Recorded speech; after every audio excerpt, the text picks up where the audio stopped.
तो हेलो दोस्तों, कैसे हैं आप लोग। उम्मीद करते हैं बहुत अच्छे होंगे और अपनी पढ़ाई को बहुत ही ज़बरदस्त तरीके से कर रहे होंगे। तो हम लोग अपने कर्तव्य सीरीज में आज हिंदी का प्रैक्टिस सेट सॉल्व करने वाले हैं। तो चलिए बिना देरी किए हम लोग अपने कर्तव्य सीरीज का अगला डे शुरू करते हैं और इसमें हम लोग जितने भी प्रश्न लेकर आए हैं उसको बारी बारी से सॉल्व करते हैं।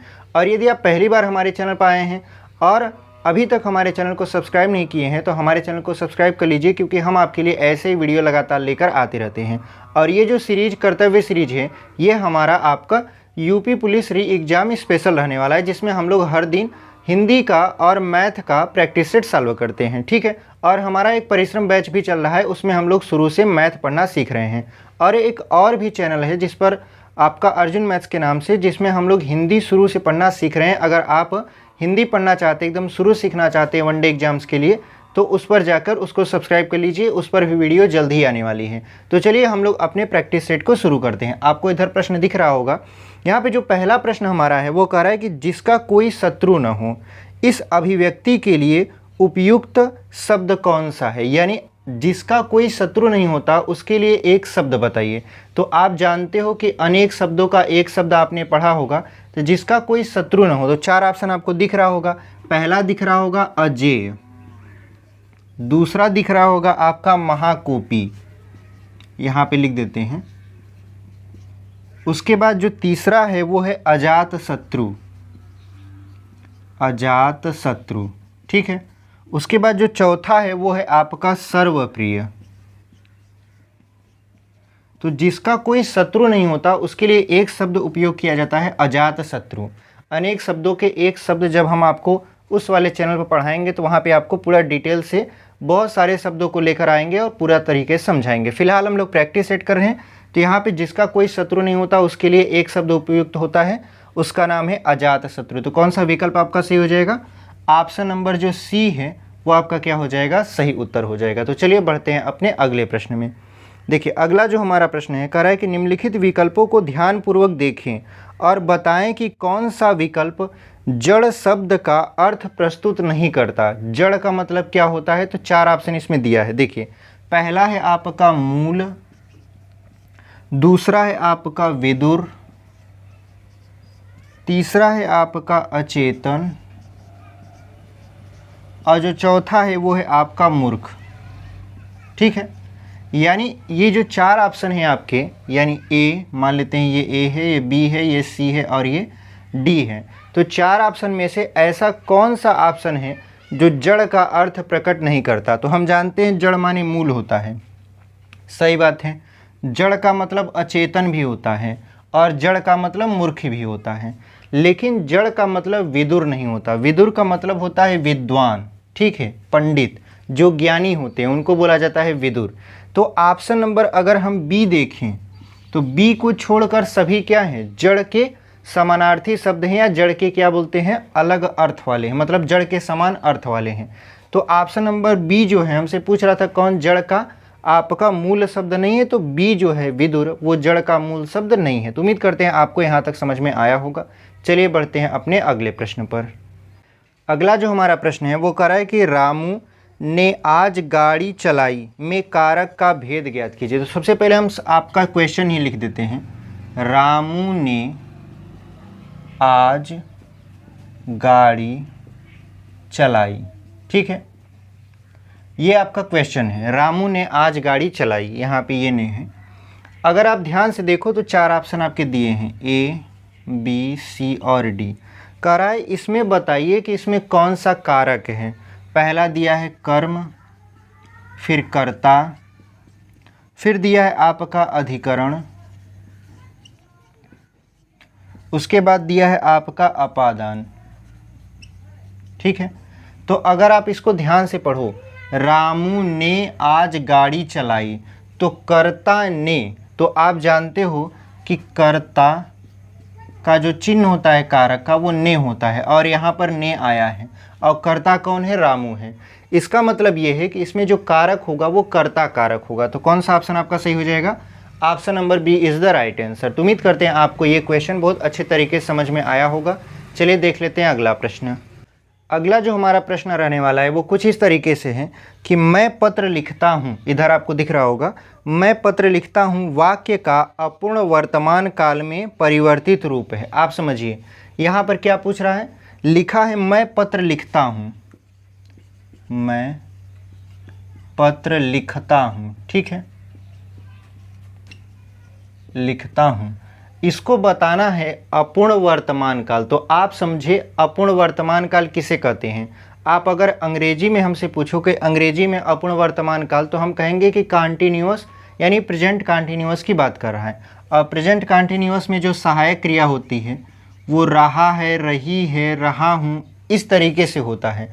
तो 4 ऑप्शन आपके दिए हैं, कौन कौन सा। पहला ऑप्शन है मैं पत्र लिख रहा हूँ, दूसरा है मैं पत्र नहीं लिखता हूँ, तीसरा है मैं पत्र लिखूंगा, चौथा है मैं पत्र नहीं लिख पाया।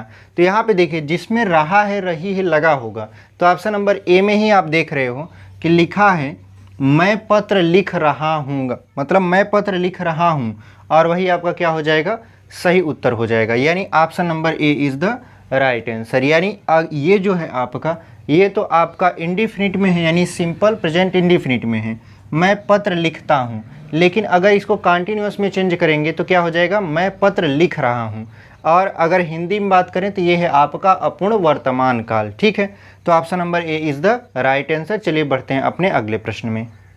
देखिए अगला जो हमारा प्रश्न है वो कह रहा है कि नाम धातु क्रिया का प्रयोग किस वाक्य में है। 4 ऑप्शन आपको दिख रहे होंगे।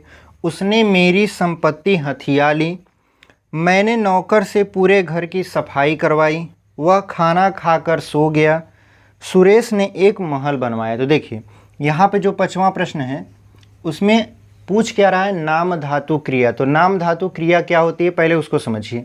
नाम धातु, तो जो नाम होता है मतलब नेमिंग वर्ड, और धातु का मतलब यहाँ पे वर्ब से समझिए।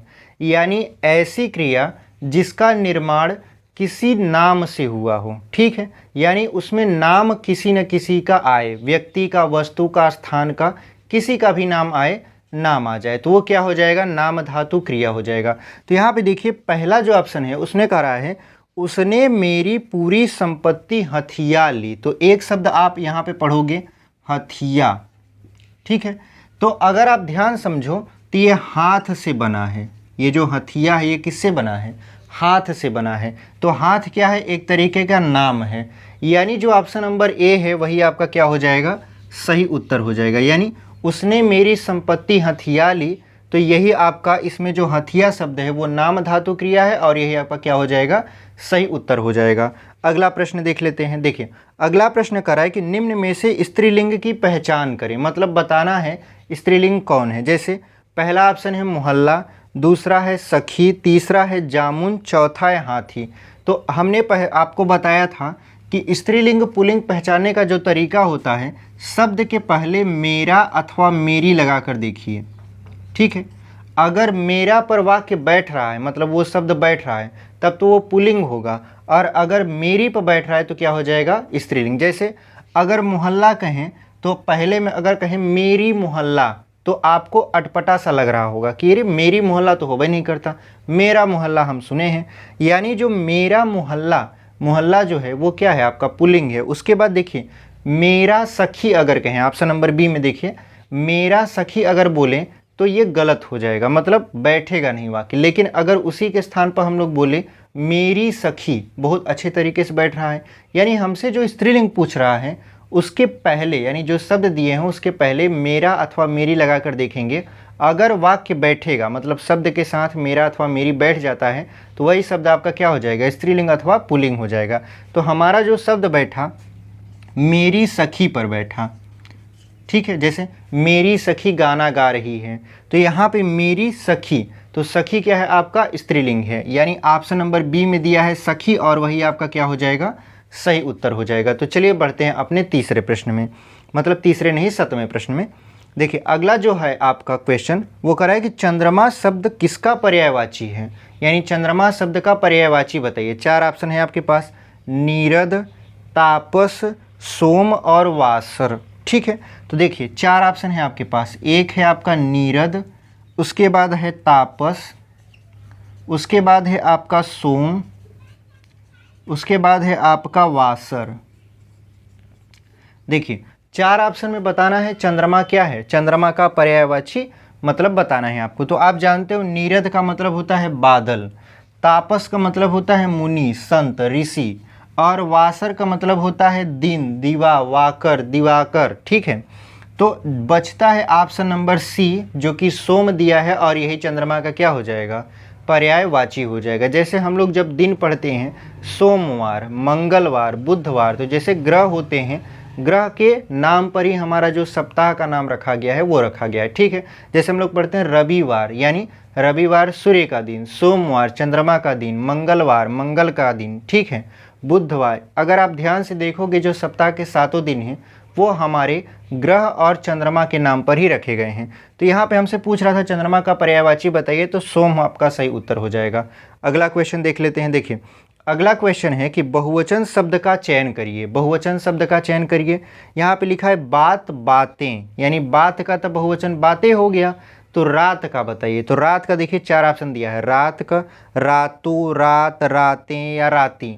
तो आप जानते हो रात का होता है रातें, रात का क्या हो जाएगा, रातें हो जाएगा, रातों नहीं होगा। जैसे मैंने कई रातें बिना सोए बिताई हैं, तो यहाँ पे रात का क्या हो जाएगा, रातें हो जाएगा, न कि रातों। ठीक है, तो उम्मीद करते हैं आपको ये क्वेश्चन समझ में आए होंगे। चलिए बढ़ते हैं अपने अगले प्रश्न में। अगला जो हमारा क्वेश्चन है वो कह रहा है कि निम्न में से श्रृंग शब्द का सही वर्तनी विश्लेषण क्या है। श्रृंग शब्द का सही वर्तनी विश्लेषण, देखिए श्रृंग कुछ इस तरीके से इसमें लिखा है, इस तरीके से श्रृंग। तो सबसे पहले आप इसको पूछ रहा है कि डिवाइड करके बताइए, मतलब छोटे छोटे पार्ट में करके बताइए कि ये जब टूटेगा तो किन किन अवयवों में टूटेगा। 4 ऑप्शन है आपके पास। तो अगर आप देखो तो ये क्या है आपका, पहले आपका स आया है, तो स लिख देते हैं, और ये अधूरा है। उसके बाद देखिए री आया है, ऋषि वाला, तो री लिख देते हैं। उसके बाद यहाँ पे देखिए चंद्रबिंदी है, तो प्लस लगा के क्या लिख देते हैं, ऐसे चंद्रबिंदी। फिर क्या आया है, फिर आया है देखिए ग भी अधूरा है और इसमें अ की मात्रा आएगा।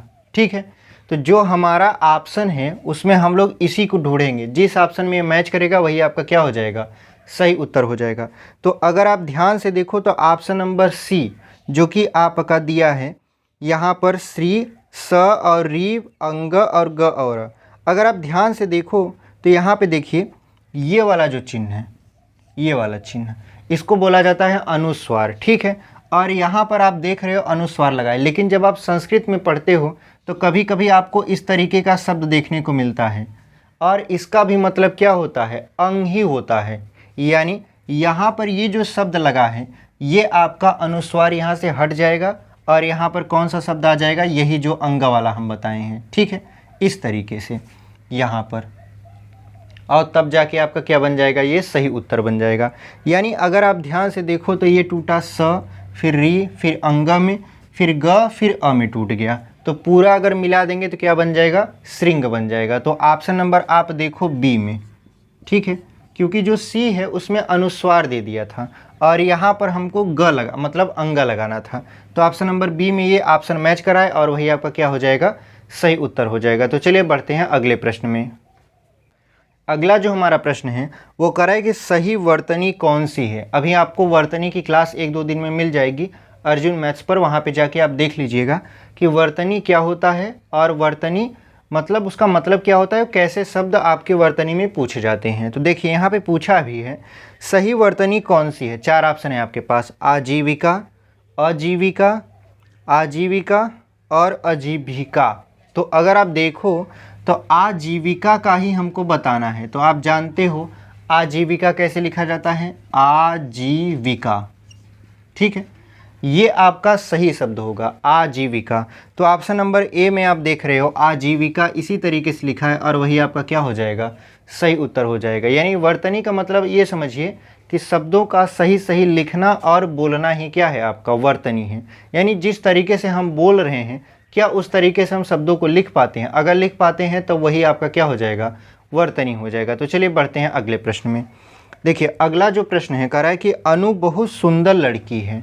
तो यहाँ पे देखिए बहुत को अंडरलाइन किया है, इधर आपको दिख रहा होगा, आपको बहुत जो है अंडरलाइन दिखा होगा। तो पूछ क्या रहा है कि उपरोक्त वाक्य में रेखांकित शब्द क्या है। मतलब ये जो अंडरलाइन किया गया है बहुत को, उसी को बताना है कि ये बताइए बहुत है क्या। ठीक है, तो यहाँ पे देखिए पहला दिया है विशेषण, दूसरा दिया है क्रिया विशेषण, तीसरा दिया है विशेष और चौथा दिया है प्रविशेषण।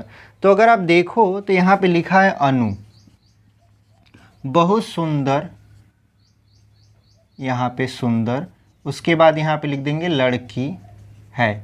ठीक है, तो अगर आप देखो तो लड़की की विशेषता है कि वो सुंदर है, लेकिन सुंदर की भी विशेषता क्या है कि वो बहुत सुंदर है। ठीक है, यानी ये तो हो गया, ये है आपका क्या संज्ञा, और संज्ञा का ये सुंदर क्या बता रहा है, आपका विशेषता बता रहा है। तो सुंदर क्या है, आपका विशेषण है, लेकिन सुंदर की भी विशेषता कौन बता रहा है, बहुत बता रहा है।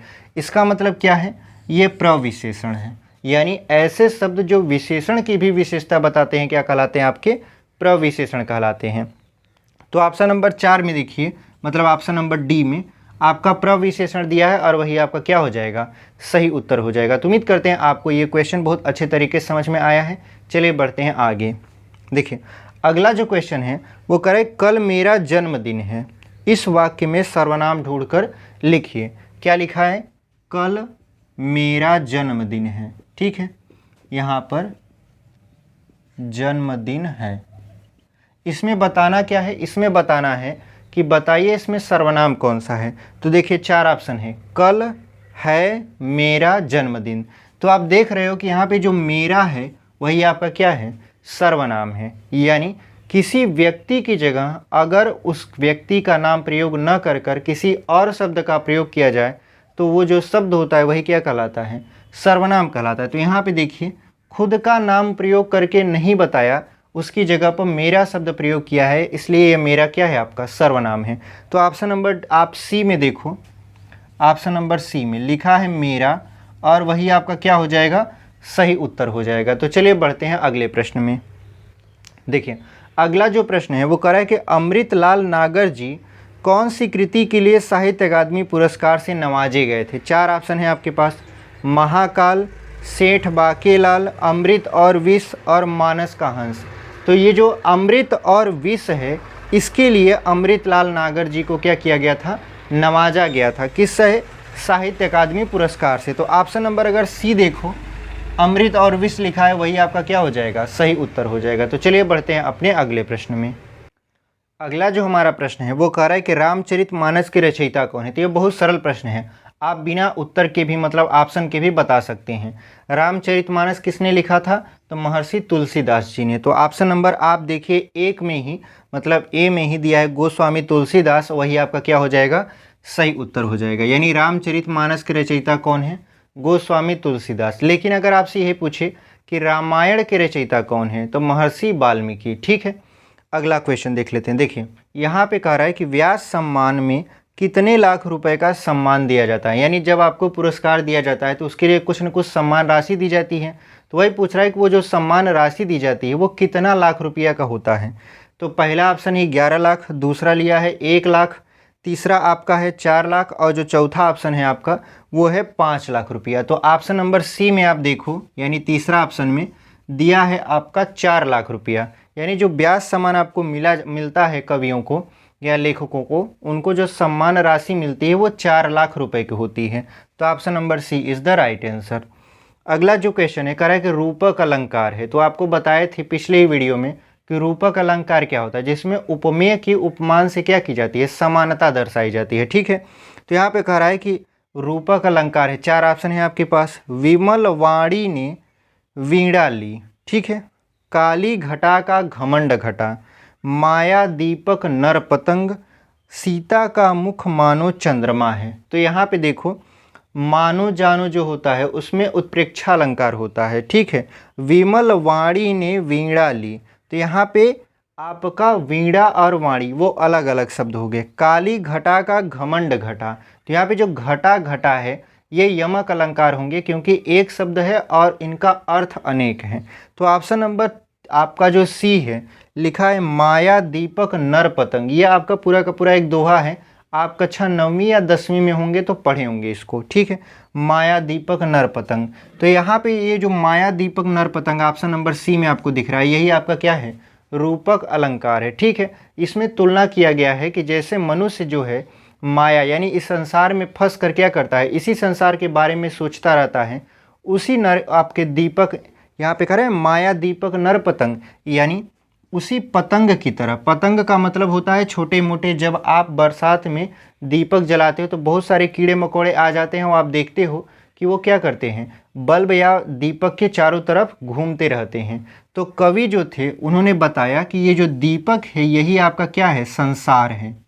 ठीक है, और आप जो नर यानी मनुष्य हैं वो इसी पतंग की तरह हैं, जो इस संसार में आकर क्या करते हैं, इसी के चारों तरफ इर्द गिर्द घूमते रहते हैं और सोचते हैं कि यही मेरा संसार है, यही मेरी दुनिया है, जबकि वास्तविकता अलग है। तो उसमें जब आप पढ़ोगे तो पूरा का पूरा आपको लाइन मिलेगा, पूरी कविता मिले, मतलब दोहा टाइप का है, पूरा का पूरा मिलेगा और आप वहाँ पे पढ़ोगे तो बहुत अच्छा तरीके से समझाए हैं। तो वही है माया दीपक नर पतंग, यानी ये जो पतंग है इसकी समानता किससे प्रदर्शित की गई है, नर मतलब मनुष्य से। चलिए अगला देखते हैं। लिखा है आज हमारी बारी है, में आज कौन सा पद है, यानी लिखा है आज हमारी बारी है। चार ऑप्शन है, संज्ञा, सर्वनाम, क्रिया विशेषण और क्रिया। तो आप देखिए हमारी बारी है, अगर केवल हम इतना पढ़ें, आज को न पढ़ें तो यहाँ पे थोड़ा सा अधूरा लग रहा है, लेकिन अगर कहें आज हमारी बारी है, यानी हमारी तो बारी है लेकिन आज है, तो ये जो आज है ये क्रिया विशेषण है, यानी क्रिया की क्या कर रहा है, विशेषता बता रहा है। तो ऑप्शन नंबर सी में देखिए क्रिया विशेषण दिया है और वही आपका क्या हो जाएगा, सही उत्तर हो जाएगा। अगला जो हमारा प्रश्न है वो कह रहा है कि इनमें से कौन सा वाक्य अशुद्ध है, मतलब बताना है कि कौन सा वाक्य में एरर है, गलती है। चार ऑप्शन है, कह रहा है कि मुझे तुम्हारी बातें सुननी पड़ी, हमको तो सही लग रहा है, ये सही वाक्य है। बेटी पराए घर का धन होती है, सही बात है। भारत में अनेकों राज्य हैं, नहीं, भारत में अनेकों नहीं, भारत में अनेक राज्य हैं। तो ये जो अनेकों दिया है वही आपका क्या है, गलत है, यानी ऑप्शन नंबर सी देख रहे हैं हमारा पूरा का पूरा वाक्य गलत है और यही आपका क्या हो जाएगा, सही उत्तर हो जाएगा। अगला क्वेश्चन कह रहा है कि बड़ा भया तो क्या, बड़ा भया तो क्या भया जैसे पेड़ खजूर, इन पंक्तियों में प्रयुक्त छंद का नाम बताइए। देखिए आपने पढ़ा होगा कि आप बहुत मतलब ये समझिए कि कैसेट में सुना होगा या मोबाइल में सुना हो गया कि इसमें एक दोहा बनाया है कि बड़ा भया तो क्या भया जैसे पेड़ खजूर, ठीक है, पक्षिन को छाया न दे फल लागे अति दूर, ये पूरा का पूरा एक सेंटेंस ही है। तो ये दोहा है आपका, तो आप समझिए इसमें दोहा कौन से ऑप्शन में दिया है। तो आप देखिए पहला दिया है सोरठा, दूसरा दिया है हरिगीतिका, तीसरा दिया है सवैया और चौथा दिया है दोहा।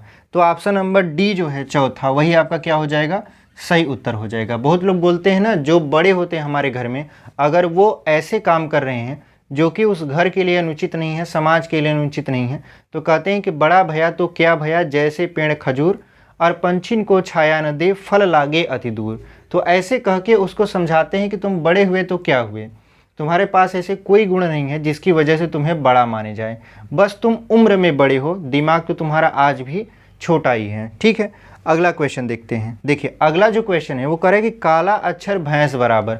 बहुत लोग आपको चिढ़ाने के लिए बचपन में बोले होंगे, जब आप पढ़ने नहीं जाते होंगे या जब आप पढ़ने में कमज़ोर होंगे तो कहेंगे अरे काला अक्षर भैंस बराबर, तुमको क्या समझ में आएगा। लेकिन आज जब आप उनके सामने नौकरी लेकर जाओगे, वर्दी में जाओगे, तो वही लोग अपना मुंह छुपाते हुए फिरेंगे या फिर आएंगे तो ऐसे मित्रवत व्यवहार करेंगे कि लगेगा कि आप उन्हीं के तो हो। ठीक है, वो आपसे नहीं बात कर रहे हैं, वो आपके नौकरी से बात कर रहे हैं उस टाइम। तो आप ये बात ध्यान में रखना कि जब आप सफल नहीं होते हो तब आपके पास कोई नहीं आता, आपके स्ट्रगल में कोई साथ नहीं देता, लेकिन जब आप सफल हो जाते हो सारे लोग आपसे हालचाल पूछने आते हैं, रोज़ फ़ोन करेंगे कि भाई साहब कहाँ हैं आप, क्या कर रहे हैं। कहीं अगर फंस जाएंगे ट्रैफिक में तो पुलिस आपके पुलिस, चूँकि आप पुलिस में हो तो पुलिस में फ़ोन करेंगे कि अरे हम तो यहाँ फंस गए हैं, थोड़ा बात कर लो तो छोड़ दें हमको। इस तरीके की ये सारी चीज़ें होती हैं, लेकिन आपके स्ट्रगल में वही लोग आपका क्या करते हैं, मजाक उड़ाते हैं। तो इन सब चीज़ों से अवेयर रहना चाहिए और अपने आप को डीमोटिवेट कभी नहीं करना चाहिए कि नहीं हमसे तो नहीं हो पाएगा, हमसे ही हो पाएगा, यही सोच के चलना है। तो यहाँ पे देखिए लिखा है काला अक्षर भैंस बराबर, तो लिखा है आपका साक्षर होना, निरक्षर होना, ज्ञानी होना या बुद्धिमान होना। तो आप जानते हो काला अक्षर भैंस बराबर का मतलब पूरा का पूरा अनपढ़ मतलब न पढ़ा लिखा होना। तो निरक्षर होना ऑप्शन नंबर बी में दिया है, वही आपका क्या हो जाएगा, सही उत्तर हो जाएगा। यानी काला अक्षर भैंस बराबर का मतलब होता है निरामूर्ख, पढ़ा लिखा न होना, जिसका मतलब होता है निरक्षर होना। अगला जो क्वेश्चन है कह रहा है कि रस एवं स्थायी भाव की दृष्टि से कौन सा विकल्प सही है। जब आप रस पढ़ते हो तो रस के साथ उसका स्थायी भाव भी पढ़ते हो। जैसे ऑप्शन नंबर ए में दिया है विभत्स, विभत्स का मतलब होता है जुगुप्सा, ये बात सही है। शांत, शांत का मतलब निर्वेद होता है, लेकिन आप देखिए ऑप्शन में शोक लिखा है। उसके बाद हास्य का उत्साह लिखा है, हास्य का उत्साह नहीं होता, उत्साह वीर रस का होता है, ठीक है। हास्य का होता है क्या, हास होता है, ठीक है। श्रृंगार का क्या होता है, श्रृंगार का यहाँ पे देखिए विस्मय लिखा है, विस्मय नहीं होता, श्रृंगार का रति होता है। तो कौन सा विकल्प आपको सही लगा, ऑप्शन नंबर ए विभत्स, जिसका मतलब जुगुप्सा होता है, ठीक है। आगे बढ़ते हैं। देखिए आगे जो आपका क्वेश्चन है कह रहा है कि इनमें से किस वाक्य में कर्मवाच्य है। कर्मवाच्य का मतलब पैसिव वॉइस, ठीक है। अंग्रेजी में चूंकि आप इंग्लिश पढ़े हो और हिंदी से थोड़ा रिलेट करके पढ़ोगे तो इसका ग्रामर थोड़ा सा आपको सरल लगने लगेगा। तो यहाँ पे देखिए निम्न में से किस वाक्य में कर्मवाच्य मतलब पैसिव वॉइस है। जैसे चिट्ठी भेजी गई, चिट्ठी भेजी गई, यही आपका क्या है, कर्मवाच्य है। और ऑप्शन पढ़ लेते हैं, लड़का पुस्तक पढ़ता है, ये आपका कर्ता है। श्याम चिट्ठी लिखेगा, ये भी आपका कर्ता है। और लड़का दौड़ रहा है, ये भी आपका क्या है, कर्तावाच्य, जिसको बोलते हैं कर्तृवाच्य। तो ऑप्शन नंबर ए में आप देख रहे हो चिट्ठी भेजी गई, वही आपका क्या है, सही उत्तर है। अगला क्वेश्चन देख लेते हैं। देखिए लिखा है नीचे दिए गए वाक्य में निम्न में से कौन से चिन्ह का प्रयोग किया गया है। लिखा है छोटे लोगों का बढ़ चढ़कर बोलना। तो यहाँ पे देखिए जब बढ़ चढ़कर, देखिए यहाँ पे लिखा है बढ़, फिर लिखा है चढ़कर, फिर अंतिम में लिखा है बोलना, ठीक है। और ऐसे एक लाइन खींच दिया गया है। तो ये जो चिन्ह है इसको बोला जाता है योजक चिन्ह, और ये जो होता है इसको बोला जाता है पूर्ण विराम, ठीक है। अंग्रेजी में एक डॉट ऐसे लगा देते हैं तो वो पूर्ण विराम होता है, फुल स्टॉप बोलते हैं, और ये क्या है आपका योजक चिन्ह। तो ऑप्शन नंबर देखिए पहला में अल्प विराम चिन्ह एवं अर्ध विराम चिन्ह नहीं। अल्प विराम का मतलब होता है इस तरीके से, एक को ऐसे थोड़ा सा मतलब यहाँ पे एक लाइन खींच देंगे, और अर्धविराम इस तरीके से होता है। योजक चिन्ह एवं पूर्ण विराम ऑप्शन नंबर बी में दिया है, योजक चिन्ह एवं पूर्ण विराम, यानी ऑप्शन नंबर बी क्या हो जाएगा, हमारा सही उत्तर हो जाएगा। अगर सी की बात करें, लिखा है अवतरण चिन्ह एवं पूर्ण विराम, नहीं। उद्धरण चिन्ह एवं पूर्ण विराम, ये भी नहीं होगा, यानी ऑप्शन नंबर बी आपका क्या हो जाएगा, सही उत्तर हो जाएगा। अगला क्वेश्चन देखते हैं। लिखा है रात भर में कौन सा समास है। देखिए रात भर, तो रात भर में कौन सा समास है। लिखा है बहुव्रीहि, अव्ययी भाव समास, कर्मधारय समास और तत्पुरुष समास। तो हमारा जो अव्ययी भाव समास होता है, यानी ऐसा समास जिसका हम लोग खंड नहीं कर सकते या उसमें उपसर्ग अथवा प्रत्यय लगा होता है।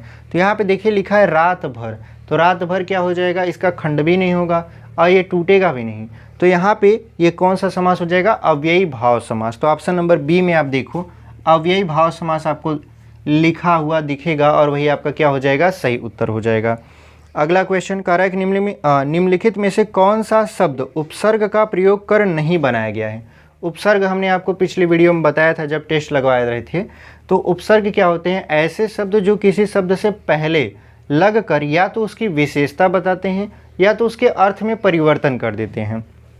जैसे कह रहा है कि यहाँ पे देखिए निम्नलिखित में से कौन सा शब्द उपसर्ग का प्रयोग करके नहीं बनाया गया। जैसे लिखा है बद दिमाग, दिमाग का मतलब तो ठीक है, लेकिन बद दिमाग का मतलब क्या होता है, जिसका दिमाग ही बढ़िया से काम न करे।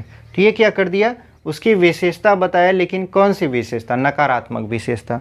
फिर लिखा है पंचायत, फिर लिखा है कम अक्ल, अक्ल का मतलब बुद्धि, लेकिन कम लग गया, मतलब बुद्धि तो है आपके पास लेकिन कम है। लापरवाह, यानी परवाह जो है उसका मतलब क्या होता है, चिंता करना, लेकिन लापरवाह मतलब बिल्कुल ही चिंता मत करना। तो यहाँ पे कह रहा है कि ऐसा कौन सा शब्द है जिसमें उपसर्ग नहीं लगा है। तो पंचायत कैसे पहचानेंगे हम लोग, देखिए अगर हम देखें पहला ऑप्शन बद हटा दें तो एक शब्द मिल रहा है दिमाग, यानी उपसर्ग को हटाने पर हमें अगर पूरा का पूरा अर्थ मिले तो हम लोग मानते हैं जो शब्द हम हटाए हैं वही उपसर्ग है। जैसे हमने बद को हटाया तो यहाँ पे दिमाग मिल गया, ठीक है। उसके बाद कम को हटाया तो अक्ल मिल गया जिसका अर्थ होता है। अगर हम ला को हटाएं तो परवाह मिल गया जिसका अर्थ होता है। लेकिन अगर पंचायत में कोई सा भी शब्द हटाएं शुरू का तो ये कोई सा भी अर्थ नहीं देगा, इसलिए ऑप्शन नंबर बी क्या हो जाएगा, आपका सही उत्तर हो जाएगा। अगला क्वेश्चन देख लेते हैं। देखिए लिखा है मुखिया, दुखिया और रसिया में प्रत्यय बताइए। तो प्रत्यय क्या होता है? ऐसे शब्द जो किसी शब्द के लास्ट में लगकर उसकी क्या करते हैं? विशेषता बताते हैं। जैसे देखिए यहाँ पे लिखा है इ, उसके बाद आड़, य, इया। तो आप समझिए मुखिया, मुखिया, रसिया, दूधिया, सब में क्या आ रहा है? अगर मुखिया तो इया आ रहा है, रसिया इसमें भी इया आ रहा है, दूधिया इसमें भी इया आ रहा है। और ऑप्शन नंबर 4 यानी डी में दिया है इया, और वही आपका क्या हो जाएगा? सही उत्तर हो जाएगा। यानी जो शब्द हैं उनके लास्ट में इया आ रहा है और वही आपका क्या हो जाएगा? सही उत्तर हो जाएगा। तो चलिए बढ़ते हैं अपने अगले प्रश्न में। अगला जो हमारा प्रश्न है वो कुछ इस तरीके से है कि लिखा है किस वर्ग में सही विलोम शब्द नहीं है। मतलब विलोम शब्द नहीं है कौन से वर्ग में, यही बताना है। पहला है आपका कदाचार, फिर लिखा है दुराचार, फिर गौरव, लाघव, गरिमा, लघिमा, अभिज्ञ और अनभिज्ञ। तो आप समझिए गौरव का लाघव होता है, सही बात है। गरिमा का लघिमा होता है, ये भी सही बात है। अभिज्ञ का अनभिज्ञ होता है, ये भी सही बात है। तो कौन सा सही बात नहीं है? दुराचार, कदाचार। यानी कदाचार जो है उसका जो विपरीत होता है वो होता है सदाचार, दुराचार नहीं होता। तो ऑप्शन नंबर ए में आप देखो कि कदाचार और दुराचार दिया है, वही विलोम शब्द नहीं है एक दूसरे के, और वही आपका क्या हो जाएगा? सही उत्तर हो जाएगा। तो चलिए बढ़ते हैं अपने अगले प्रश्न में। अगला जो हमारा प्रश्न है, करे रजनीश शब्द में संधि बताइए। रजनीश, रजनीश में अगर देखें, देखिए रजनीश, तो इसका क्या बनता है? अगर विच्छेद करते हैं तो रजनी धन ईश। तो आप समझिए कि जब ई और ई मिलकर बड़ी ई बनाते हैं तो कौन सा संधि होता है? तो आप कहोगे ये तो स्वर संधि है। लेकिन स्वर संधि में भी कौन संधि है? गुण संधि है कि यण संधि है कि दीर्घ संधि है कि वृद्धि संधि है? तो स्वर संधि में ये दीर्घ स्वर संधि है। कौन सा संधि है? ये दीर्घ स्वर संधि है। तो ऑप्शन नंबर अगर सी में आप देखिए दीर्घ स्वर संधि दिया है और वही आपका क्या हो जाएगा? सही उत्तर हो जाएगा। अगला जो क्वेश्चन है कह रहा है कि प्राक कल्पना का अर्थ है। प्राक कल्पना यानी ऐसी कल्पना जो पहले से की जा चुकी है। जैसे लिखा है कल्पना, विकल्पना, परिकल्पना या जिज्ञासा। तो ऑप्शन नंबर सी में दिया है परिकल्पना, वही आपका क्या हो जाएगा? सही उत्तर हो जाएगा। यानी प्राक कल्पना का मतलब होता है परिकल्पना। अगला क्वेश्चन करें किस समास में दोनों पद प्रधान होते हैं? बिना आप उत्तर देखे बता सकते हैं कि जो द्वंद्व समास होता है, यानी द्वंद्व समास जो होता है उसमें जो दोनों पद होते हैं आपके प्रधान होते हैं, और उसको तोड़ने के लिए और, यथा, अथवा, एवं आदि शब्दों का प्रयोग किया जाता है। तो यहाँ पे ऑप्शन नंबर अगर 2 में देखें, मतलब बी में देखें, तो लिखा है द्वंद्व समास और यह आपका क्या हो जाएगा? सही उत्तर हो जाएगा। अगला क्वेश्चन है आपका जौनसारी भाषा की लिपि इनमें से कौन सी है? जैसे भाषा तो नहीं, जौनसारी, भोटिया, ये सभी भाषाएं होती हैं, ठीक है। तो यहाँ पर कह रहा है जौनसारी भाषा की लिपि इनमें से कौन सी है? ब्राह्मी है, खरोष्टी है, देवनागरी है कि कुटिल है? तो ये देवनागरी होता है। जौनसारी जो भाषा होती है उसमें जो लिपि प्रयोग किए जाते हैं देवनागरी लिपि होती है। तो ऑप्शन नंबर सी में आप देख रहे हो देवनागरी दिया है और वही आपका क्या हो जाएगा? सही उत्तर हो जाएगा। अगला क्वेश्चन देख लेते हैं और ये हमारा क्या होगा? इस वीडियो का आखिरी प्रश्न होगा। लिखा है महादेवी वर्मा की कृति है। महादेवी वर्मा बहुत फेमस है अपने कृति के लिए। उनकी कृति जैसे यहाँ पे लिखा है स्वर्णधूलि, खंजन नयन, गीतिका की अतीत के चलचित्र। तो जो अतीत के चलचित्र हैं ऑप्शन नंबर डी में, वो महादेवी वर्मा के हैं। उनकी एक और कविता, मतलब इनका एक और आपका काव्य है यामा नाम से, ठीक है। तो यामा भी इन्हीं की कृति है। तो उम्मीद करते हैं आपको ये जो क्वेश्चन हम करवाए हैं बहुत अच्छे तरीके से आपको समझ में आया होगा। तो मिलते हैं आपसे एक अगले वीडियो में, तब तक के लिए धन्यवाद।